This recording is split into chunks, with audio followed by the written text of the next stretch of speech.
உற்சாகமாய் ஹல்லேலூயா. ஆண்டவரும் இரட்சகருமாகிய இயேசு கிறிஸ்துவின் விலையேற பெற்ற திருநாமத்தினாலே சபையாருக்கு என்னுடைய அன்பின் நல்வாழ்த்துக்களை நான் தெரிவித்துக் கொள்கிறேன். கர்த்தருடைய நாமம் மகிமைப்படுவதாக.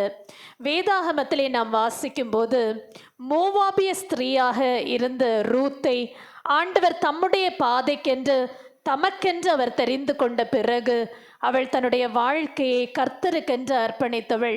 சூழ்நிலைகள் மாறாக வந்த போதெல்லாம், அவளுடைய வாழ்க்கையில எல்லாவற்றையும் இழந்த சூழ்நிலை அவளுக்கு ஏற்பட்ட போதெல்லாம் கூட கர்த்தரை விட்டு நான் பின்வாங்குவதில்லை என்று சொல்லி உறுதியாய் பிடித்து கொண்டு நின்றாள். ஹல்லேலூயா, ஹல்லேலூயா. அவளுக்கு பல போராட்டங்கள் வந்தது. ஆண்டவருக்குள்ளே வந்த பிறகுதான், கர்த்தருடைய அன்பை அறிந்த பிறகுதான் அவளுடைய பிரச்சனைகள் அதிகமாக இருந்தது. ஆனால் அவைகள் எல்லாவற்றின் மத்தியிலும் இஸ்ரவேலின் தேவனை நான் பற்றி கொண்டு நிற்பேன் என்று அவள் கடைசி வரைக்கும் நின்றபடியினாலே அவளுடைய முடிவு சமாதானம் உள்ளதாக மாறியது. ஹல்லேலூயா. நல்ல பலனுடையதாக அவளுடைய முடிவு மாறியது. ஆண்டவர் அந்த சந்ததியிலே பிறக்கும்படியாக கர்த்தர் ஒரு பெரிய பாத்திரமாக இந்த சகோதரியை தெரிந்தெடுத்தார். கரங்களை உயர்த்தி அல்லேலூயா சொல்லலாமா? ஹல்லேலூயா. இவளை ஆண்டவர் தெரிந்து கொண்டது அவள் தாயின் வயிற்றில் பிறந்த நாள் முதலே தெரிந்து கொண்டிருக்க வேண்டும். ஹல்லேலூயா. ஆண்டுடைய கண்கள் இந்த சகோதரியின் மேலே பதித்திருந்திருக்க வேண்டும். ஆகவேதான் ஒரு வாலிப பிராயத்தை தாண்டி அவள் திருமணத்திற்காக நுழையும் போது ஆண்டவர் தன்னுடைய பிள்ளைகளோடு கூட இந்த சகோதரியை இணைத்தார்.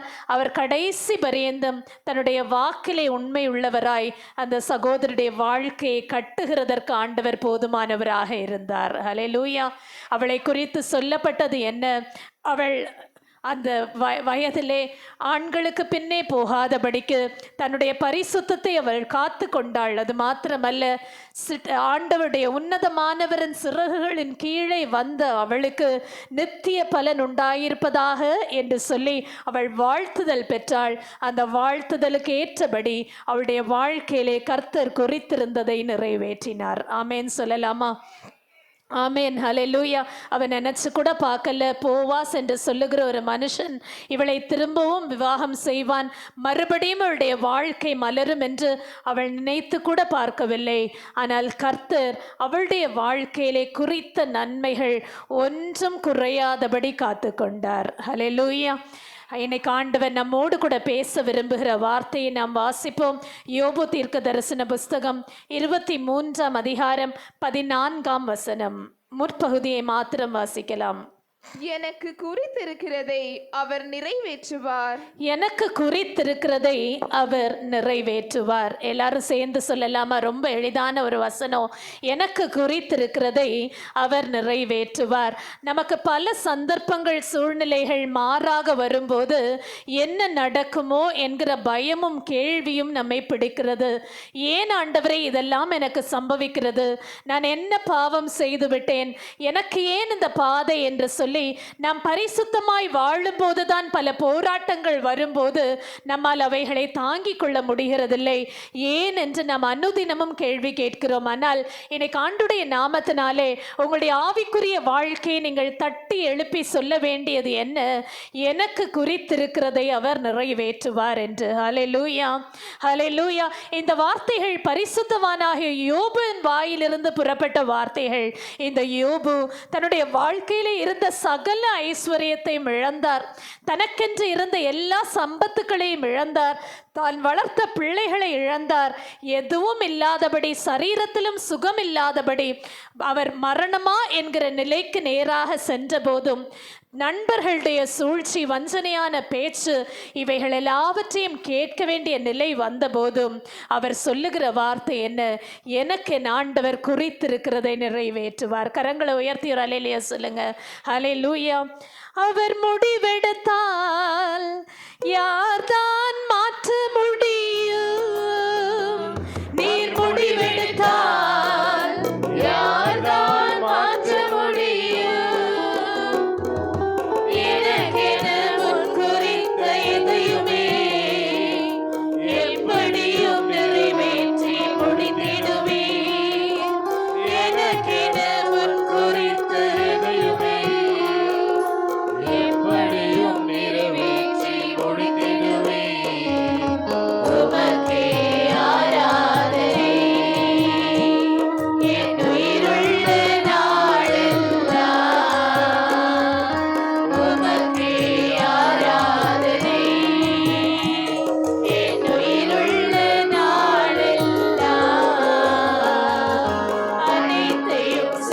முடிக்கும் ஆற்றல் உள்ளவரே, நீ நினைத்தது ஒரு நாளும் தடைபடாதையா. அனைத்தையும் செய்து முடிக்கும் ஆற்றல் உள்ளவரே, நீ நினைத்தது ஒரு நாளும் தடைபடாதையா. சங்கீதம் 20ஆம் அதிகாரம் 4-5 ஆகிய வசனங்களை வாசிப்போம்.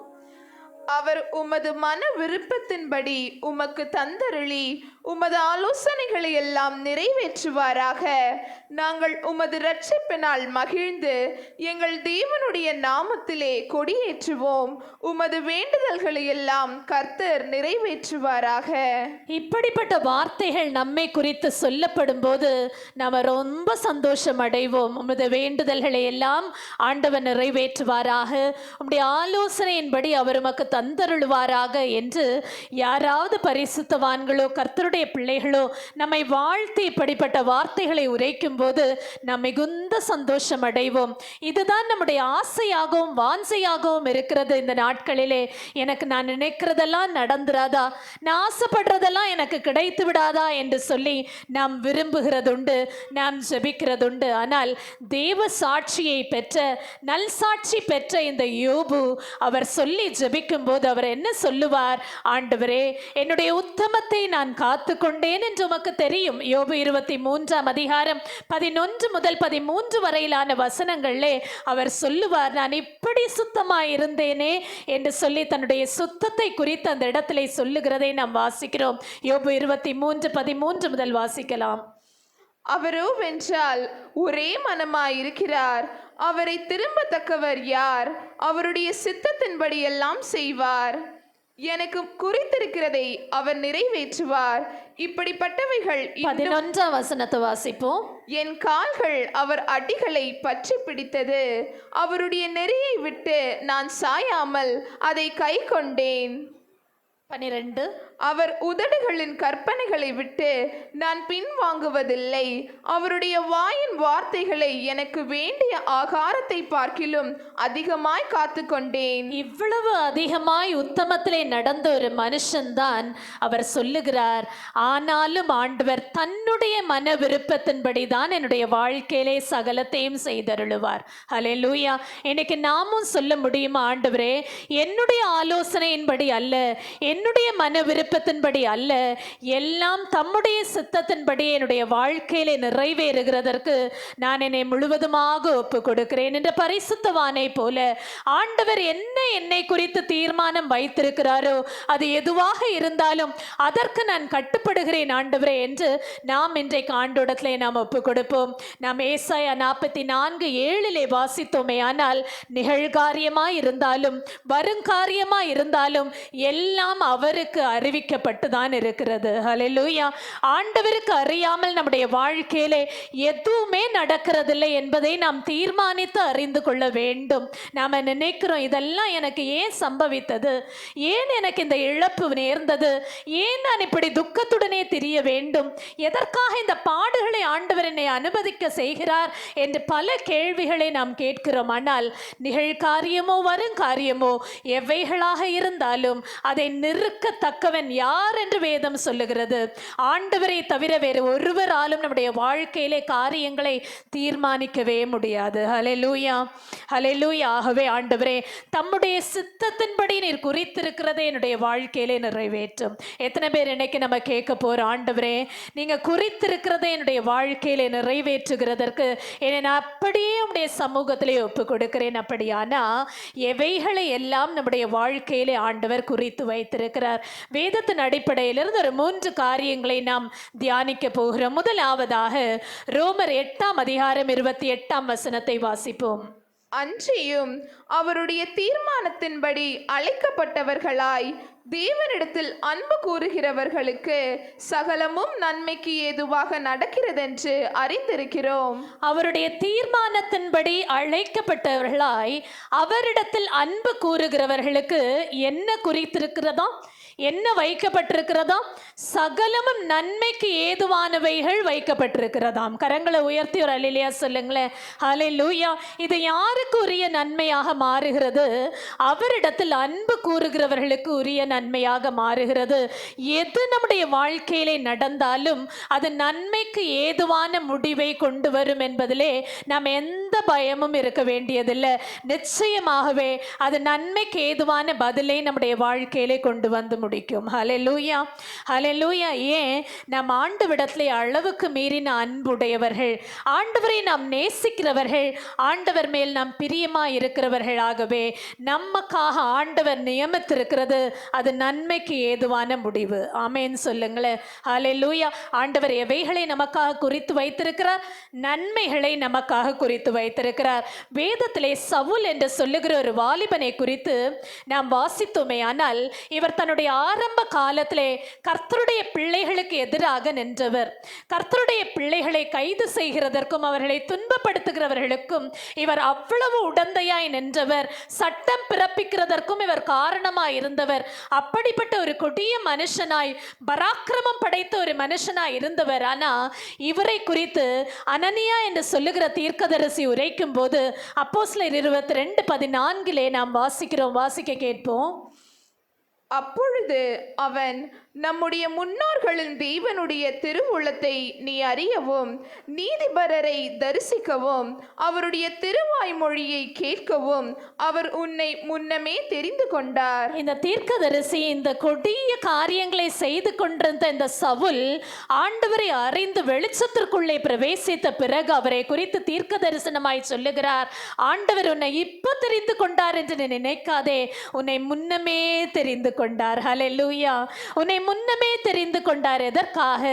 அவர் உன்னுடைய வாயிலே அவருடைய திரு உள்ளத்தை நீ அறிய வேண்டும் என்பதற்காக, அவருடைய திரு உள்ளத்தை நாம் அறிந்து கொள்ள வேண்டும் என்பதற்காக பல ஆண்டுகளுக்கு முன்னே தாயின் கருவில் உருவான நாள் முதலே நம்மை குறித்து வைத்திருக்கிறார். கரங்களை உயர்த்தி அல்லேலூயா சொல்லுங்க. ஹல்லேலூயா. ஆண்டுடைய திரு உள்ளத்தை நாம் அறியும்படியாக, அவரை நாம் தரிசிக்கும்படியாக, அவருடைய திருவாய் மொழியை நாம் கேட்கும்படியாகவே அவர் நம்மை முன்னதாகவே தெரிந்து கொண்டார். இந்த சவுலையே ஆண்டவர் தெரிந்து கொண்டார். அப்படியான நம்மையும் நிச்சயமாகவே அவருடைய தீர்மானத்தின்படியே குறித்து வைத்திருக்கிறார். கரங்களை உயர்த்தி அல்லேலூயா சொல்லுங்க. அல்லேலூயா. நாம் போகிற இந்த பாதை கொடியதாக இருக்கிறது. எங்கு சுற்றி பார்த்தாலும் கொடுமைகள் நடக்கிறதை நாம் பார்க்கிறோம். நமக்கு நன்மை வருகிறதற்கான பாத் இல்லாதது போல தெரிகிறது. ஆனால் நாம் இன்றைக்கு தைரியமா சொல்ல முடியும், என்னுடைய முடிவிலே நான் தேவ மகிமையை காண்பேன். ஹல்லேலூயா, ஹல்லேலூயா. ரோமர் 8:28 மறுபடியுமாக வாசிப்போம். அன்றியும் அவருடைய தீர்மானத்தின்படி அழைக்கப்பட்டவர்களாய் தேவனிடத்தில் அன்பு கூறுகிறவர்களுக்கு. யாருக்கு? தேவனிடத்தில் அன்பு கூறுகிறவர்களுக்கு. இன்னை கொஞ்சம் நம்ம யோசித்து பார்க்க வேண்டும். உண்மையாகவே ஆண்டவர் பேரிலே நான் அன்புடையவன் தானா? ஆண்டவர் பேரிலே நான் அன்புடையவள் தானா? ஒருவேளை ஆண்டவர் பேரிலே வைத்திருக்கிற அன்பிலே குறைவுள்ளவர்களாய் நாம் இருப்போமே, ஆனால் நம்முடைய இந்த பாதை ஆண்டவர் அறிகிறதில்லை. ஹல்லேலூயா. இந்த பாதை அவர் குறித்த பாதையாக இருக்கிறதில்லை. என்னை கொஞ்சம் நம்ம யோசித்து பார்ப்போம். ஆண்டவர் எனக்கு முக்கியமா, அல்லது இந்த உலக காரியங்கள் எனக்கு முக்கியமா? ஆண்டவருக்கு கொடுக்க வேண்டிய முக்கியத்துவத்தை நான் வேறு எதற்காவது அதிகமாய் செலுத்தி கொண்டிருக்கிறேன். ஆனால் இன்றைக்கு நான் என்னுடைய மனதிலே ஒரு தீர்மானத்தை எடுக்கிறேன். ஹல்லேலூயா. கர்த்தருக்கடுத்த காரியங்களுக்கு நான் முக்கியத்துவம் கொடுக்க, இயேசுவிடத்திலே நான் அதிகமாய் அன்பு கூற எனக்கு நீங்க கற்றுத்தாருங்க ஆண்டவரே என்று சொல்லி நாம கேட்போம். வேதத்திலே பேதுரு என்று சொல்லுகிற ஒரு சீஷனை குறித்து நாம் வாசிக்கும் போது இவர் என்ன கேட்கிறார்? ஆண்டவரை பார்த்து, ஆண்டவரே, நாங்கள் எல்லாவற்றையும் விட்டு வந்தோமே, எங்களுக்கு நீங்க என்னப்பா கொடுப்பீங்க? எங்களுக்கு என்ன கிடைக்கும்? நம்ம பல நேரங்களில் இந்த உலகத்தில் கேட்கிற கேள்வி இதுதான். ஆண்டவரே, உங்களுக்காக நாங்கள் இதெல்லாத்தையும் விட்டுட்டோம்ப்பா, உங்களுக்காக எங்களுடைய பரிசுத்தத்தை நாங்கள் காத்து கொண்டிருக்கிறோம், எங்களுக்கு நீங்க என்ன தருவீங்க? ஆண்டவர் அதுக்கு என்ன பதில் சொன்னார்? உனக்கு 100 மடங்கு கிடைக்கும். ஹல்லேலூயா. உனக்கு 100 மடங்கு கிடைக்கும். ஆனால் இப்போ கண்ணால் பார்க்க முடியல அந்த 100 மடங்கு. அந்த 100 மடங்கு நம்முடைய கண்களில் பார்க்க முடியல.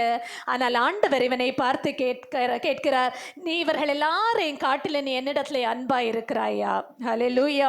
நீ என்னிடத்துல அன்பாய் இருக்கிறாயா என்று கேட்டுவிட்டு ஆண்டவர் அவரை பார்த்து ஒரு காரியத்தை சொல்லுகிறார். என்ன?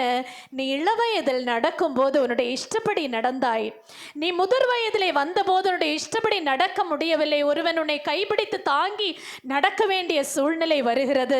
ஆனால் உன்னுடைய முடிவிலோ நீ கர்த்தரிடத்தில் அன்பாய் இருக்கிற வேளையிலே உன்னுடைய முடிவு சமாதானமான ஒரு முடிவாக, மகிமையின் முடிவாக முடியும் என்பதிலே எந்த சந்தேகமும் இல்லை. ஹல்லேலூயா. சொல்லுங்களேன், ஹல்லேலூயா. நாம எதை மட்டும்தான் நினைச்சிட்டு இருக்கோம்? இந்த உலக வாழ்க்கை குறித்து மட்டும்தான் நினைச்சு எனக்கு நன்மை வரலையே, எனக்கு நன்மை வரலையே என்று சொல்லி நாம் கேள்வி கேட்டு கொண்டிருக்கிறோம். ஆனால் ஆண்டவர் நமக்காக வச்சிருக்கிற நன்மை இந்த உலகத்துக்கு அடுத்த நன்மை அல்ல, அது மேலானது. ஹல்லேலூயா. அது பரத்துக்கு அடுத்த நன்மை. இந்த பரிசுத்தவானாகிய பவுல் சொல்லும்போது 1 கொரிந்தியர் 6:12 அவர் சொல்லுவார், எல்லாவற்றையும் அனுபவிக்கிறதுக்கு எனக்கும் ஆசை இருக்கு. இந்த உலகத்துல வைக்கப்பட்டிருக்கிற ஆசாபாசங்கள் எல்லாவற்றையும் அனுபவிக்க எனக்கும் ஆசை இருக்கு. ஆனா நான் ஒண்ணுக்குமே அடிமைப்பட்டு விட மாட்டேன். ஹல்லேலூயா. வாசிப்போமா? 1 கொரிந்தியர் 6:12. எல்லாவற்றையும் அனுபவிக்க எனக்கு அதிகாரம் உண்டு, ஆகிலும் எல்லாம் தகுதியாயிராது. எல்லாவற்றையும் அனுபவிக்க எனக்கு அதிகாரம் உண்டு, ஆகிலும் நான் ஒன்றிற்கும் அடிமைப்பட மாட்டேன். இன்னைக்கு எல்லாரும் சேர்ந்து ஏன் இந்த வசனத்தை நம்ம வாசிக்க கூடாது? இந்த உலகத்துல எல்லாமே நமக்கு அனுபவிக்கிறதற்கு அருளப்பட்டு தான் இருக்கு. நம்முடைய கண்கள் காண்கிற பல காரியங்கள் அனுபவிக்கிறதற்கு ஏற்றவாறு தான் நமக்கு இருக்கு. ஆனா அவைகளை அனுபவிக்கிறதற்கு எனக்கு தகுதி இல்லை, அது எனக்கு தகுதியானது அல்ல, அதற்கு நான் அடிமைப்பட மாட்டேன். தம்பி மறுபடியும் டிஸ்பிளேல போடுங்க. அதை நம்ம எல்லாரும் சேர்ந்து வாசிக்க போகிறோம். எல்லாவற்றையும் அனுபவிக்க எனக்கு அதிகாரம் உண்டு, ஆகிலும் எல்லாம் தகுதியாய் இராது. எல்லாவற்றையும் அனுபவிக்க எனக்கு அதிகாரம் உண்டு, ஆகிலும் நான் ஒன்றுக்கும் அடிமைப்பட மாட்டேன். சொல்லலாமா? நான் ஒன்றுக்கும் அதை அடிமைப்பட மாட்டேன். ஹல்லேலூயா. ஆண்டவரை தவிர, ஆண்டவரின் அன்பை விட்டு பிரிக்கக்கூடிய எந்த தேவையற்ற காரியங்கள் என்னுடைய வாழ்க்கையிலே வேண்டாம். ஹல்லேலூயா. ஹல்லேலூயா. ஆண்டவர் மாத்திரம் எனக்கு போதும். எத்தனை பேர் சொல்ல முடியும்? என் இயேசு மாத்திரம் எனக்கு போதும். ஹல்லேலூயா. கர்த்தருடைய பாதையிலே நடக்கிற அந்த மேலான மகிமை அது எனக்கு உண்டாயிருந்தால் போதும். அதற்காகவே நான் காத்திருக்கிறேன். என்னுடைய சரீரம் வேசித்தனத்துக்கு உரியது அல்ல என்று 13ஆம் வசனத்திலே நாம் வாசிக்கிறோம். நீதிமொழிகள் 3:12 சொல்லுகிறது, எவனிடத்தில் ஆண்டவர் அன்பு கூறுகிறாரோ அவனை சுட்சிக்கிறார். நம்ம இந்த பாதைகளில் வருகிற போராட்டங்களையும் பிரச்சனைகளையும் பார்த்து தானே நம்ம நினைக்கிறோம், எனக்கு நன்மை வரவில்லையே, எனக்கு பிரச்சனைகள் வருகிறதே என்று. காரணம் என்ன? நம் மேலே ஆண்டவர் அன்பா இருக்கிறார். ஒரு தகப்பன் தன்னுடைய புத்திரனை சிட்சிக்கிறது போல எவன் மேல் கர்த்தர் அன்பா இருக்கிறாரோ அவனை அதிகமான சிட்சைக்கு நேராக நடத்துகிறார். ஹல்லேலூயா. இன்னைக்கு பாடுகள் அதிகமாக வருகிறதா? போராட்டங்கள் அதிகமாக வருகிறதா? காரணம் என்ன? ஆண்டவர் நம் மேலே அதிகமாய் அன்புள்ளவராய் இருக்கிறார். ஹல்லேலூயா. வாசிப்போமா? நீதிமொழிகள் 3:12. தகப்பன் தான் நேசிக்கிற புத்திரனை சிட்சிக்கிறது போல கர்த்தரும் எவனிடத்தில் அன்பு கூறுகிறாரோ அவனை சிருஷ்டிக்கிறார். ஹல்லேலூயா. அவனை சிட்சிக்கிற தேவனாக இருக்கிறார். அவனை பனிஷ் பண்ணுகிற தேவனாக இருக்கிறார். சிட்சிக்கிறார். அவனை சிட்சித்து நடத்துகிற தேவனாக இருக்கிறார். எபிரேயர் 12:11 சொல்லுகிறது, எந்த சிட்சையும் தற்காலத்திலே அது நமக்கு வேதனையாக தெரியும், துக்கமாக தெரியும். ஆகவே தான் நாம் துக்கம் அடைந்தவர்களாக இருக்கிறோம், நாம் வேதனை அடைந்தவர்களாக இருக்கிறோம். ஆனால் பிற்காலத்திலே அது நமக்கு பழகி போகிறது. அது மாத்திரமல்ல, அது முடிவிலே நமக்கு சமாதானமான பலனை கொண்டு வந்து தருகிறது. கரங்களை உயர்த்தி ஒரு அல்லேலூயா சொல்லுங்க. ஹல்லேலூயா. வாசிப்போம். எபிரேயர் 12:11. எந்த சிட்சையும் தற்காலத்தில் சந்தோஷமாய் காணாமல் துக்கமாய் காணும், ஆகிலும் பிற்காலத்தில் அதில் பழகினவர்களுக்கு அது நீதியாகிய சமாதான பலனை தரும். ஹல்லேலூயா. நாம் அதில் பழகி போகும்போது அது நீதியின் சமாதான பலனை நமக்கு இறுதியாக கொண்டு வரும். ஹல்லேலூயா. சவுல் என்று சொல்லுகிற ஒரு வாலிபனை குறித்து நாம் வாசிக்கிறோம். இந்த சவுல் மிகவும் அழகானவனாம். இவன் உயரமாக இருப்பான், அதிக சௌந்தரியம் உள்ளவன். ஆனால் இவனிடத்துல ஒரு நல்ல குவாலிட்டி இருந்தது. என்ன? இவன் தகப்பனுக்கு கீழ்ப்படுகிற பிள்ளை. ஹல்லேலூயா. கழுதைகள் காணவில்லை என்று சொல்லி தகப்பன் சொன்னதை கேட்டு பல நாடுகள் கடந்து போகிறான், பல கடல்களை மலைகளை கடந்து போகிறான்.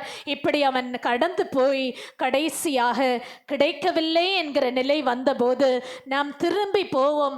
தகப்பனார் நாம் காணவில்லையே என்கிற துக்கத்தில் இருப்பார். ஆகவே நாம் திரும்பி போவோம் என்று தீர்மானிக்கிறார்.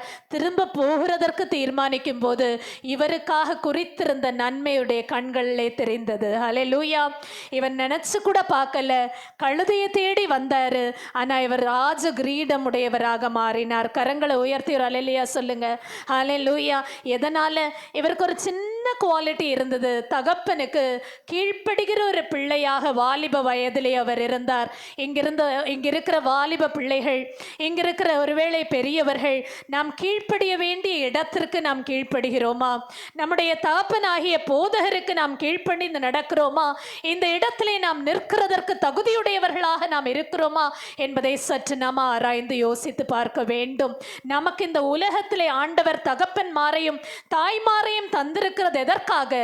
எல்லா காரியங்களிலும் அவர்களுக்கு கீழ்ப்படிந்து நடக்க வேண்டும் என்பதற்காக. ஹல்லேலூயா சொல்லுங்களேன். ஹல்லேலூயா. ஒருவேளை நாம் அதற்கு தவறுவோமே, ஆனால் ஆண்டவன் நமக்காக ஆயத்தப்படுத்தி வைத்திருக்கிற நன்மை காண முடியாதபடி நம்முடைய கண்கள் அடைக்கப்பட்டு போகும். ஹல்லேலூயா. ஆண்டவரே, இல்லை அப்பா, எனக்கு நீங்க வைத்திருக்கிறதன்படி நான் அடைந்து கொள்ளுகிறதற்கு, எனக்கு குறித்திருக்கிறது என்னுடைய வாழ்க்கையிலே நிறைவேறுகிறதற்கு நான் அப்படியே என்னை தாழ்த்தி ஒப்பு கொடுக்கிறேன். தேவனிடத்தில் அன்பு கூறுகிறவர்களுக்கு சகலத்தையும் என் ஆண்டவன் நன்மைக்கு எதுவாக வைத்திருக்கிறார். இந்த சவுல் தகப்பனுக்கு கீழ்ப்படிந்தார், ஆனால் ஆண்டவரிடத்திலே அன்பு செலுத்த தவறிவிட்டார். ஆகவேதான் முடிவிலே அவருடைய வாழ்க்கையிலே ஒரு பெரிய துன்பத்திற்கு நேராக, துயருக்கு நேராக அவர் போக வேண்டியது இருந்தது. ஒரு ஃபெயிலியர் அவருடைய வாழ்க்கையில் அவர் அனுபவிக்க வேண்டிய நிலை வந்தது. என் அன்பு தேவனுடைய பிள்ளைகளே, இன்னைக்கு நம்ம ஒப்பு கொடுப்போம். ஆண்டவரே, என்னுடைய வாழ்க்கையிலே நான் கர்த்தரிடத்தில் அன்பு கூறுகிறதை தவிர வேறு எதுவும் எனக்கு வேண்டாம் அப்பா. ஹல்லேலூயா.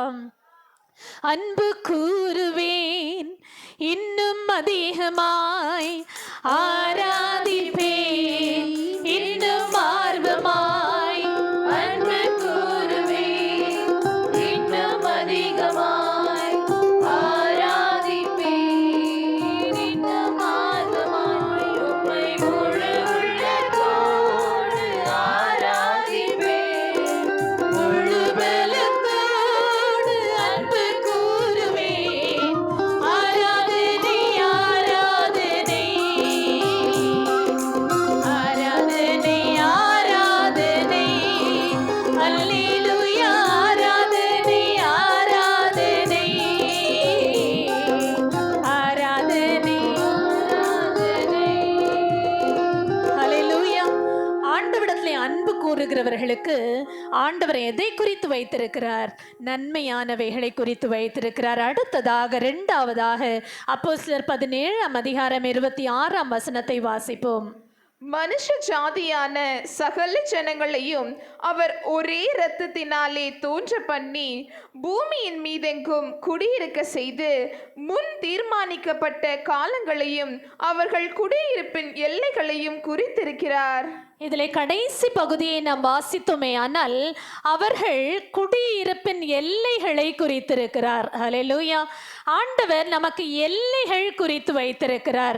ஆண்டவர் ஒரு சில எல்லைகளை நமக்காக குறித்து வைத்திருக்கிறார். நாம் வேதத்திலே சங்கீதம் 147:14 நாம் வாசித்தோமே, ஆனால் அந்த எல்லைகள் எப்படிப்பட்டதாக இருக்குமாம் கர்த்தருடைய பிள்ளைகளுக்கு? வாசிப்போம். அவர் உன் எல்லைகளை சமாதானமுள்ளவைகளாக்கி உச்சிதமான கோதுமையினால் உன்னை திருப்தியாக்குகிறார். ஆண்டவர் ஒரு எல்லையை நமக்காக குறித்து வைத்திருக்கிறார். அந்த எல்லைக்குள்ளே சமாதானம் தங்கி இருக்கும். ஹல்லேலூயா. கர்த்தருடைய பிள்ளைகளுக்கு சமாதானமான எல்லைகள் உண்டு. ஹல்லேலூயா. ஒரு வட்டத்துக்குள்ளே ஆண்டவர் நம்மை வைத்திருக்கிறார். ஒரு லிமிட்டுக்குள்ள ஆண்டவர் நம்மை வைத்திருக்கிறார். நம்ம அப்படி எடுத்துக்கொள்ளலாம். எனக்குன்னு ஒரு லிமிட் இருக்கு, இந்த லிமிட்டை மீறி நான் போக முடியாது. ஹல்லேலூயா. எனக்குன்னு ஒரு எல்லை குறிக்கப்பட்டிருக்கு. இந்த எல்லையை தாண்டி போகிறதற்கு என்னுடைய கால்களுக்கோ, என்னுடைய கண்களுக்கோ, என்னுடைய கைகளுக்கோ, என்னுடைய இருதயத்திற்கோ அனுமதி இல்லை. ஹல்லேலூயா. என் ஆண்டவர் எல்லைகளை குறித்து வைத்திருக்கிறார். இந்த எல்லைகளுக்குள்ளே யார் வாசமாயிருப்பாராம்? ஆண்டவர் வாசமாயிருப்பார் என்று உபாகமம் 33:12 வாசிக்கிறோம். வாசிப்போம். பென்யமீனை குறித்து, கர்த்தருக்கு பிரியமானவன் அவரோடு சுகமாய் தங்கி இருப்பான். அவனை எந்நாளும் அவர் காப்பாற்றி அவன் எல்லைகளுக்குள்ளே வாசமாயிருப்பார் என்றான். ஹல்லேலூயா. பென்யமீன் என்று சொல்லுகிற கர்த்தருடைய பிள்ளையை குறித்து இந்த வார்த்தை சொல்லப்பட்டது. அவனை குறித்து ஏன் அப்படி சொல்லப்பட்டது? அவன் கர்த்தருக்கு பிரியமானவனாக ஆண்டவருடைய எல்லைக்குள்ளே தன்னை வைத்து கொண்டிருந்தவன். ஹல்லேலூயா. கர்த்தர் வைத்திருந்த எல்லைக்குள்ளே இருந்தபடியினாலே அவனை குறித்து என்ன சொல்லப்பட்டது? அவனுடைய எல்லைகளுக்குள்ளே ஆண்டவர் வாசமாயிருப்பார். இன்னைக்கு நம்ம கொஞ்சம் யோசித்து பார்ப்போம். எனக்குன்னு ஒரு எல்லை இருக்கு. என்னுடைய எல்லைக்குள்ள சமாதானம் இருக்கா? என்னுடைய எல்லைக்குள்ள ஆண்டவர் வாசமா இருக்கிறாரா என்று யோசித்து பார்ப்போம். அப்படி ஆண்டவர் வாசமா இருக்கிற சமாதானத்தின் எல்லைகளை என் ஆண்டவர் விரிவாக்குவார். அது அப்படியே சின்ன ஒரு வட்டமாக இருக்காது, அது விஸ்தாரமாகும் என்று யாத்ராகமம் 34:24 வாசிக்கிறோம். வாசிப்போம். நான் புறஜாதிகளை உங்கள் முன்னின்று துரத்திவிட்டு உங்கள் எல்லைகளை விஸ்தாரமாக்குவேன். போதும். உங்களுடைய புறஜாதிகள், உங்களோடு கூட ஒட்டி கொண்டிருக்கிற தேவையற்றவர்கள், உங்களோடு கூட உங்களுக்கு எதிராக நிற்கிற சத்துருக்களை நான் உங்களை விட்டு துரத்தி விடுவேன். துரத்தி விட்டு உங்களுடைய எல்லைகளை நீங்க போதும்னு நினைச்சிட்டு இருக்கீங்களா? இல்ல, இன்னும் விரிவாக செய்வேன். கரங்களை உயர்த்தி ஒரு அல்லேலூயா சொல்லுங்க. ஹல்லேலூயா. ஆண்டவர் எல்லைகளை குறித்திருக்கிறார். அந்த எல்லைகளிலே ஆண்டவர் வாசமா இருப்பார். அந்த எல்லைகளிலே ஆண்டவர் சமாதானத்தை கட்டளையிடுவார். அந்த எல்லைகளை ஆண்டவர் விஸ்தாரமாக்குவார். ஆமேன் சொல்லுங்களேன். ஆமேன் சொல்லுங்களேன். ஹல்லேலூயா. நீ தடை செய்யாதே, உன்னுடைய வாசஸ்தலத்தை விரிவாக்கு என்று வேதம் சொல்லுகிறது. இன்னைக்கு ஆண்டவரே, அது உங்களுடைய வேலை ஸ்தலமாக இருக்கலாம், உங்களுடைய வீடாக இருக்கலாம், உங்களுடைய ஆசீர்வாதத்தின் எல்லையாக இருக்கலாம். என்ன எல்லைக்காக நீங்கள் கேட்டுக்கொண்டிருக்கிறீர்களோ அந்த எல்லையை என் ஆண்டவர் விஸ்தாரமாக்க போதுமானவராக இருக்கிறார். ஆமென். ஹல்லேலூயா. ஹல்லேலூயா. உங்களுடைய வேலை இடத்துல, உங்களுடைய எல்லைக்குள்ள நீங்க நிற்கும் போது உங்களுக்கு அங்க மரியாதை இல்லையா? உங்களை ஏளனமாக எள்ளி நகையாடுகிறவர்களாக மற்றவருடைய கண்கள் உங்களை காண்கிறதா? என் ஆண்டவர் உங்களுடைய எல்லைக்குள்ளே வாசமாய் இருக்கிறாரா என்பதை மாத்திரம் யோசித்து பாருங்க. அந்த இடம் வேலை இடமாக இருக்கலாம், உங்களுடைய வீடாக இருக்கலாம், இல்லை எந்த ஒரு பப்ளிக் பிளேஸாக இருக்கலாம். உங்களுடைய எல்லைக்குள்ளே தேவன் வாசமாய் இருக்கும் போது அந்த எல்லையிலே சமாதானம் உண்டாயிருக்கும். அந்த எல்லை விஸ்தாரமாகும். ஆமேன் சொல்லுங்களேன். ஆமேன். ஹல்லேலூயா. அதற்கு நாம் என்ன செய்ய வேண்டுமாம்? எசேக்கியேல் 43:12 வாசிப்போம். ஆலயத்தினுடைய பிரமாணம் என்னவென்றால், மலையுச்சியின் மேல் சுற்றிலும் அதன் எல்லை எங்கும் மிகவும் பரிசுத்தமாயிருக்கும். இதுவே ஆலயத்தினுடைய பிரமாணம். உங்களுடைய எல்லை ஆலயமாக கூட இருக்கலாம், உங்களுடைய எல்லை உங்களுடைய ஊழியமாக இருக்கலாம். உங்களுடைய ஊழியத்திலே, உங்களுடைய வீட்டிலே, உங்களுடைய வேலையிலே, உங்களுடைய சபையிலே இருக்கக்கூடிய அந்த எல்லை பரிசுத்தம் உள்ளதாக இருக்க வேண்டும். ஹல்லேலூயா. உங்களுடைய எல்லைக்குள்ளே பரிசுத்தம் தங்கி இருக்கும் போதுதான் அங்க ஆண்டவர் வாசமாயிருப்பார். பரிசுத்தம் குலைச்சலாகும் போது ஆண்டவர் மெதுவாய் அந்த இடத்தை விட்டு போய்விடுவார் என்று இந்த இஸ்ரவேலருக்கு ஏற்கனவே அறிவிக்கப்பட்டது. அதை தான் நாம் உபாகமம் 23:14 வாசிக்கிறோம். வாசிப்போம். உன் தேவனாகிய கர்த்தர் உன்னை ரட்சிக்கவும் உன் சத்துருக்களை உனக்கு ஒப்பு கொடுக்கவும் உன் பாளையத்திற்குள்ளே உலாவி கொண்டிருக்கிறார். ஆகையால் அவர் உன்னிடத்தில் அசூசியான காரியத்தை கண்டு உன்னை விட்டு போகாதபடிக்கு உன் பாளையம் சுத்தமாயிருக்க கடவது. இன்னைக்கு நம்முடைய பாளையம், நம்முடைய எல்லை சுத்தமா இருக்கிறதா என்பதை நம்ம கொஞ்சம் யோசித்து தான் பார்க்கணும். என்னுடைய ஆவிக்குரிய வாழ்க்கையில நான் சுத்தமுள்ளவன் தானா? நான் சுத்தமுள்ளவள் தானா? என்னோடு கூட உறவாடுகிறவர்கள் பரிசுத்தம் உள்ளவர்கள் தானா? ஆண்டவரே, என்னை நீங்க தீர்மானித்து வைத்து என்னுடைய எல்லையை சுத்தமாக்குங்க. அதில் அசசியான காரியத்தை கர்த்தர் கண்டு என்னுடைய பாளையத்தை விட்டு அவர் விலகி போகாதபடிக்கு ஆண்டவரே நீர் உலாவி கொண்டிருக்கிற எல்லையாக என்னுடைய எல்லையை நீங்கள் அபிஷேகிங்கப்பா என்று கேட்கிறதற்கு எத்தனை பேர் இன்னைக்கு ஆயத்தமாக இருக்கிறீங்க? கரங்களை உயர்த்தி கேட்கலாமா? ஆண்டவரே என்னுடைய எல்லைக்குள்ளே சமாதானம் இருக்கட்டும், என்னுடைய எல்லைக்குள்ளே தேவன் நீர் வாசமா இருங்க, என்னுடைய எல்லைக்குள்ளே என் ஆண்டவரை பரிசுத்தத்தை கட்டளையிடுங்க. நம் வேதத்தில் வாசித்தோமே, ஆனால் இந்த இஸ்ரவேலருக்கு எத்தனையோ முறை ஆலோசனைகள் சொல்லப்பட்டது. தீர்க்கதரிசிகளை கொண்டு ஆண்டவர் பேசினார், ராஜாக்களை நியமித்தார், நியாயாதிபதிகளை நியமித்தார். எத்தனையோ முறை இவர்களை கடிந்து கொண்ட போதும் இவர்கள் தங்களுடைய வேசித்தனத்திலே தான் நின்றார்கள். ஆகவே தான் ஆண்டவர் இவர்களுக்கென்று குறித்திருக்கிற நன்மை இவர்களை வந்து அடையவே முடியவில்லை. ஹல்லேலூயா. இவர்கள் வேசித்தனம் பண்ணுகிறவர்களாக மாறினார்கள். 2 பேதுரு 1:3 ஆண்டவர் நமக்கு ஒரு வசனத்தை சொல்லுகிறார். அங்கே ஆண்டவரை அறிகிற அறிவினாலே நமக்கு யாவையும் அவர் தந்தருளுவாராம். நம்முடைய எல்லைகளுக்குள்ள இன்னொன்று என்ன இருக்கணும்? கர்த்தரை அறிகிற அறிவு இருக்கணும். பரிசுத்தம் வேண்டும், ஆண்டவரை அறிகிற அறிவு வேண்டும். ஹல்லேலூயா. ஆண்டவரை அறிகிற அறிவு என்றால் என்ன? பரிசுத்தவானாகிய எலியாவுடைய வாழ்க்கையை நம்ம வாசித்தோமே, ஆனால் இந்த எலியா தீர்க்கதரிசி ஆண்டவர் இவரை பார்த்து சொல்லுகிறார், பயங்கரமான பஞ்சம் எங்கும் உண்டாகி இருக்கிறது, நீ கேரி தாற்றங்கரையிலே போய் அங்கே ஒளித்து கொண்டிரு என்று ஆண்டவர் சொன்னார். ஆண்டவர் சொன்னபடியே இவர் போய் கேரி தாற்றங்கரையிலே ஒளித்து கொண்டிருக்கிறார்.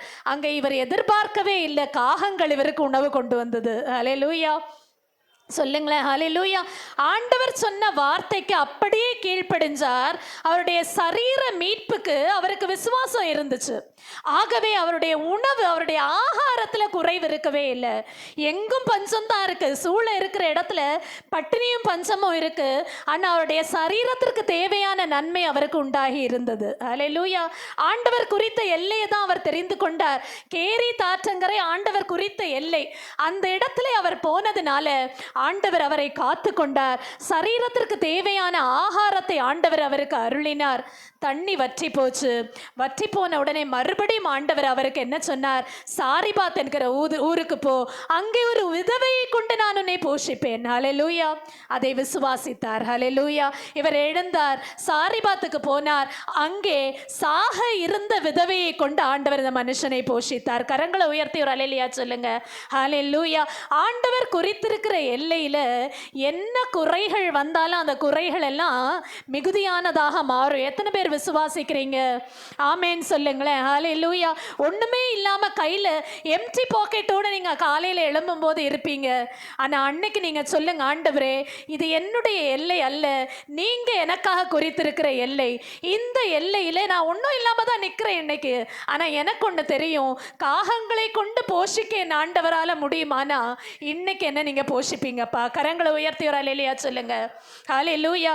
ஆண்டவர் உங்களுடைய எல்லைகளிலே என் ஆண்டவர் வாசமாய் இருக்கிற தேவனாக இருக்கிறார். ஆனா அதே சமயம் இந்த எலியா தீர்க்கதரிசி இதுவரை ஆண்டவரை நம்பிக்கொண்டிருந்தவர், ஒரு பிரச்சனை வந்த உடனேயே ஆண்டவருக்கு தேவை அனுமதிக்காத சூறை செடிக்கு போனார். ஆண்டவர் அனுமதிக்காத சொல்லுங்க, சூறை செடிக்கு போனார். இன்னைக்கு நமக்கு வறட்சி வரும்போது நம்முடைய சரீர மீட்புக்காக ஆண்டவரை நம்புறோம், விசுவாசிக்கிறோம்.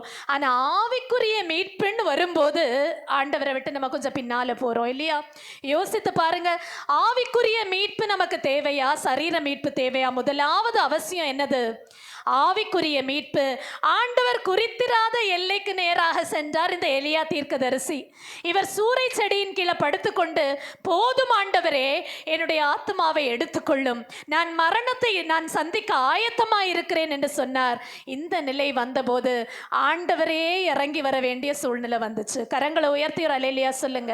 ஹல்லேலூயா. இன்னைக்கு நீங்க சூறை செடிக்கு போறீங்களா, இல்ல கேரி தாற்றங்கரையிலேயே திருப்தியா இருக்க போறீங்களா? சொல்லுங்க, எங்க இருக்க போறீங்க? எனக்கு கேரி தாற்றங்கரையே போதும். ஆமேன்னு சொல்லுங்களேன். ஹல்லேலூயா. எனக்கு சூரச்செடி வேண்டாம், என்னை எடுத்துக்கோங்கப்பான்னு நான் சொல்ல மாட்டேன். ஆமேன்னு சொல்லுங்க. ஏன்னா அது எனக்கு ஆண்டவர் குறித்திருக்கிற எல்லை அல்ல. என் ஆண்டவர் எனக்கு குறித்திருக்கிற எல்லை தண்ணீர் வற்றி போனாலும் காகங்களால் என்னை போஷிக்கிற எல்லை. ஆமேன்னு சொல்லுங்களேன். ஹல்லேலூயா. என் ஆண்டவர் என்னை அந்த எல்லைக்குள்ளே சமாதானம் உடையவராக என்னை நடத்துவார். கடைசியாக நாம் வாசித்த அதே வசனம் அப்போஸ்தலர் 17 அதிகாரம் 26 வசனத்துல மற்றொன்றும் நமக்காக குறிக்கப்பட்டிருக்கிறது. வாசிப்போம். மனுஷ ஜாதியான சகல ஜனங்களையும் அவர் ஒரே இரத்தத்தினாலே தோன்ற பண்ணி பூமியின் மீதெங்கும் குடியிருக்க செய்து முன் தீர்மானிக்கப்பட்ட காலங்களையும். போதும், தீர்மானிக்கப்பட்ட காலங்கள். ஆண்டவர் நமக்காக எதை குறித்து வைத்திருக்கிறார்? காலங்களை குறித்து வைத்திருக்கிறார். எதை குறித்து வைத்திருக்கிறார்? காலங்களை குறித்து வைத்திருக்கிறார். பிரசங்கி 3:11 சொல்லுகிறது, அதனதன் காலத்தில் நன்மைகளை தருகிறவர், சகலத்தையும் நேர்த்தியாக நடத்துகிறவர். நம்பிக்கை இருக்கிறவங்க எல்லாம் ஓங்கி ஒரு ஹல்லேலூயா சொல்லுங்க. ஹல்லேலூயா. சகலத்தையும் அதனதன் காலத்திலே எனக்கு நேர்த்தியாய் நடத்தி தருகிற தேவன் யாரு? எனக்கு சொந்தமாக இருக்கிறார். ஹல்லேலூயா. அவர் என்னுடையவராகவே எனக்கு எல்லாத்தையும் காலங்களை அவருடைய கண்ட்ரோலில் வச்சிருக்காரு. ஹல்லேலூயா. அவருடைய கைக்குள்ள வச்சிருக்காரு. ஏன் கையில காலங்கள் வேண்டாம், அவர் தன்னுடைய கைகளில் காலங்களை வைத்து கொள்ளட்டும். ஆகவே தான் சங்கீதக்காரன் சொல்லும்போது சங்கீதம் 31:15 சொல்லுவார், என் காலங்கள் கரத்தில் இருக்கிறது. எல்லாரும் சொல்லலாமா? என் காலங்கள் கரத்தில் இருக்கிறது, என் கையில இல்லை. ஹல்லேலூயா. என்னுடைய சுய பலத்தால் என்னால காலங்களை நிர்ணயிக்க முடியாது. நாளைக்கு எனக்கு என்ன நடக்கும்னு எனக்கு தெரியாது. ஆனால் எனக்கு ஒன்று தெரியும், என்னுடைய காலத்தை நான் ஆண்டுடைய கையில் கொடுத்துருக்கேன். ஹல்லேலூயா. ஆகவே ஆண்டவர் குறித்திருக்கிறதை தான் என்னுடைய வாழ்க்கையில நிறைவேற்றுவார் என்பது எனக்கு நன்றாக தெரியும். ஹல்லேலூயா. 10 கன்னிகைகளிலே 5 கன்னிகைகள் கைவிடப்பட்டார்களே. எதனாலே? அவர்கள் காலங்கள் அவர்கள் ஆண்டுடைய கையில் கொடுக்கல. ஹல்லேலூயா. அவங்க ஆயத்தமாக இருக்கல. மணவாளன் வருகிறார் என்கிற சத்தம் கேட்கப்பட்ட போதுதான் தூக்கத்திலிருந்து எழும்புறாங்க. எழும்பி பார்த்தா ஆயத்தமாக இருக்க வேண்டிய எண்ணெய் அவர்களிடத்தில் இல்லை. நீங்கள் அபிஷேகத்திலே குறைந்து போகும்போது நீங்கள் காலங்களை கர்த்தரிடத்தில் கொடுக்கலன்னு அர்த்தம். ஹல்லேலூயா. உங்களுடைய அபிஷேக தைலமாகி எண்ணெய் பற்றி கொண்டு எரிகிறதற்கு ஆண்டவரிடத்தில் நீங்கள் இன்னைக்கு கேளுங்க, ஆண்டவரே எந்த நேரத்திலேயும் நான் ஆயத்தமாக இருக்க, உங்களுடைய சத்தம் கேட்கும்போது இதோ வருகிறேனப்பா என்று சொல்ல நான் காத்திருக்கிறேனப்பா. ஹல்லேலூயா. உங்களுக்கு புரியுதுன்னு நினைக்கிறேன். நான் எப்போவுமே ஒரு உதாரணத்தை சொல்லுவேன். எப்போதும் நம்ம நினைக்க வேண்டியது, நம்முடைய தலைக்கு மேல் ஒரு பெரிய பாறாங்கல் ஒரு சின்ன நூலை வைத்து கட்டி தொங்க விடப்பட்டிருக்கிறது என்று. ஹல்லேலூயா. எந்த நேரத்தில் அந்த நூல் அருந்து விழுமோ நம்முடைய கதை முடிஞ்சது. ஹல்லேலூயா. நம்முடைய கதை முடிஞ்சிரும். ஆனால் அந்த நூல் யாருடைய கண்ட்ரோலில் இருக்கு சொல்லுங்களேன்? அது ஆண்டவருடைய கண்ட்ரோல். அது தின்னு நூல் தான், ரொம்ப மெலிசான நூல் தான், எப்போ வேணாலும் அருந்துட முடியும். ஆனால் அது எப்போ வேணாலும் அறுத்து விடுற ஆண்டவர் இல்லை. அவருடைய கையில் நான் என்னுடைய காலங்களை ஒப்பு கொடுத்துருக்கிறேன். கரங்களை உயர்த்தி ஒரு ஹல்லேலூயா சொல்லுங்க. ஹல்லேலூயா. என்னுடைய பரிசுத்தத்தை நான் எப்போதும் காத்து கொண்டு இருக்கும் போது என் ஆண்டுடைய கரங்களிலே இருக்கக்கூடிய அந்த நூல் பற்றி கொண்டே இருக்கும். என் ஆண்டவர் அதை ஒருபோதும் என்னை விட்டு கொடுக்கவே மாட்டார். ஹல்லேலூயா. என் காலங்கள் அவருடைய கரத்தில் இருக்கிறது. லூக்கா 13:34 மாத்திரம் வாசித்து நம்ம முடிப்போம். லூக்கா 13:34. எருசலேமே, எருசலேமே, தீர்க்கதரிசிகளை கொலை செய்து உன்னிடத்தில் அனுப்பப்பட்டவர்களை கல்லறிகிறவளே, கோழி தன் குஞ்சுகளை தன் சிறகுகளின் கீழே கூட்டி சேர்த்து கொள்ளும் வண்ணமாக நான் எத்தனை தரமோ உன் பிள்ளைகளை கூட்டி சேர்த்து கொள்ள மனதாயிருந்தேன், உங்களுக்கோ மனதில்லாமல் போயிற்று. இன்னைக்கு ஆண்டவர் ஒருவேளை நம்மை பார்த்து இப்படிப்பட்ட ஒரு வார்த்தையை சொல்லுவார். ஆனா ஆண்டவரே, நான் எப்படிப்பட்டவனாக நிற்கிறேன் என்று யோசித்து பார்க்க வேண்டும். எத்தனையோ முறை ஆண்டவர் என்னிடத்துல வந்துவிடு என்று சொல்லி அழைத்து அவர் விடுத்த போதெல்லாம், அவர் மனதாயிருந்த போதெல்லாம் நாம் மனதில்லாமல் இருந்தோமா? ஆண்டவரே, இல்லையப்பா, என்னுடைய காலங்களை நான் உம்முடைய கரங்களிலே கொடுத்து விடுகிறேன். நீர் தீர்மானிக்கிற காலங்கள் எனக்கு தேவை ஆண்டவரே. ஹல்லேலூயா. அவர் சகலத்தையும் நன்மைக்கு ஏதுவாக நம்மை நடத்துகிறார். அவர் சகலத்தையும் நன்மைக்கு ஏதுவாக நடத்துகிறார். அது மாத்திரமல்ல, அவர் நமக்கென்று எல்லைகளை குறித்து வைத்திருக்கிறார், காலங்களை குறித்து வைத்திருக்கிறார். இவைகளுக்குள்ளே ஆண்டவரிடத்திலே அன்பு கூறுகிறவர்களாக, ஆண்டவரை நாம் நேசிக்கிறவர்களாக, எந்த இடத்திலும் பரிசுத்தத்தை காத்து கொண்டு இருக்கிறவர்களாக, ஜாக்கிரதையுடையவர்களாக, ஆண்டவரே நான் உம்முடைய வேலைக்காக காத்திருப்பேன் என்று சொல்லுவோம். அப்படியே கண்களை மூடுங்களேன். அவர் குறித்திருக்கிறதை எனக்கு நிறைவேற்றுவார். எல்லாரும் இந்த வார்த்தைகளை சொல்லி சொல்லி ஜெபிப்போம். ஆண்டவரே, நீங்க குறித்திருக்கிற அந்த காரியங்களை என்னுடைய வாழ்க்கையில நீங்க நிறைவு செய்யுங்கப்பா. ஹல்லேலூயா, ஹல்லேலூயா. நான் சொல்லுகிறபடியோ என்னுடைய சித்தத்தின்படியோ அல்ல ஆண்டவரே, நீங்க சொல்லுகிறபடி உம்முடைய சித்தத்தின்படி என்னுடைய வாழ்க்கையிலே அப்படியே நான் ஒப்பு கொடுக்கிறேன் ஆண்டவரே. ஹல்லேலூயா, ஹல்லேலூயா, ஹல்லேலூயா. நான் என்று சொல்ல ஒன்றுமே இல்லை, நான் தான் என்று சொல்ல எனக்கு ஒன்றுமே இல்லை. நான் என்று சொல்ல ஒன்றுமே இல்லை, நான் தான் என்று சொல்ல எனக்கு ஒன்றுமே இல்லை. எனக்கெல்லாம் நீர்தானே, என் பேச்சு நீர்தானே, என் மூச்சு நீர்தானே, என் பெருமை நீர்தானே, என் புகழும் நீர்தானே, என் வெற்றி நீர்தானே. எனக்கெல்லாம் நீர்தானே, எனக்கெல்லாம் நீர்தானே. சொல்லுவோமா? எனக்கெல்லாம் நீரா இருக்க என்னை நான் ஒப்பு கொடுக்கிறேன் ஆண்டவரே. ஹல்லேலூயா. அவர் குறித்திருக்கிறதை எனக்கு நிறைவேற்றுவார். அதில் எனக்கு நிச்சயமாக நன்மை உண்டாகும். ஹல்லேலூயா, ஹல்லேலூயா, ஹல்லேலூயா. எல்லாரும் கண்களை மூடுவோம். யாரும் வேடிக்கை பார்த்து கொண்டிருக்க வேண்டாம். என்ன நன்மை குறைவுள்ளவர்களாக ஆண்டுடைய சமூகத்தில் நீங்கள் இன்னைக்கு வந்திருக்கிறீங்க. எந்த இடத்துல நான் சோர்ந்து போய் நின்று கொண்டிருக்கிறேன், எந்த இடத்துல ஆண்டுடைய எல்லையை மறந்து நான் சற்று விலகி நின்று கொண்டிருக்கிறேன், எந்த இடத்துல கர்த்தருடைய காலங்கள் இதுதான் என்பதை நான் அறியாதபடிக்கு நான் என்னுடைய கையில் என்னுடைய வாழ்க்கையை எடுத்துக்கொள்ளலாம் என்று நினைத்து கொண்டிருக்கிறேன். இல்லை ஆண்டவரே, நீர் குறித்திருக்கிறது என்னுடைய வாழ்க்கையில நிறைவேற்றும் அப்பா. ஹல்லேலூயா, ஹல்லேலூயா, ஹல்லேலூயா. இந்த குழப்பங்களுக்கு என்ன பதில்? எனக்கு ஆண்டவர் உங்களுக்கு பதில் தந்திருக்கிறார். அவர் குறித்திருக்கிறது நம்முடைய வாழ்க்கையில நிறைவேற்றும். அவருடைய சித்தத்தின்படி எல்லாம் அவர் செய்யட்டும். சொல்லுங்க, அவருடைய சித்தத்தின்படி எல்லாம் அவர் செய்யட்டும். அது அவமானமாக இருக்கலாம், துன்பமாக இருக்கலாம், வேதனையாக இருக்கலாம், போராட்டங்களாக இருக்கலாம், இழப்புகளாக இருக்கலாம். அவர் சித்தத்தின்படி எல்லாம் என்னுடைய வாழ்க்கையிலே செய்யட்டும். ஹல்லேலூயா, ஹல்லேலூயா. எங்களை நேசிக்கிற பரலோகத்தின் பிதாவே, நன்றியோடு கூட துதிக்கிறோம் ஆண்டவரே, மை ஸ்தோத்தரிக்கிறோம். எங்களோடு கூட பேசினது நல் வார்த்தைகளுக்காக நன்றி தகப்பனே. எங்களை ஒப்பு கொடுக்கிறோம், தாங்கி வழி நடத்தும். இயேசுவின் நாமத்தில் பிதாவே, ஆமென்.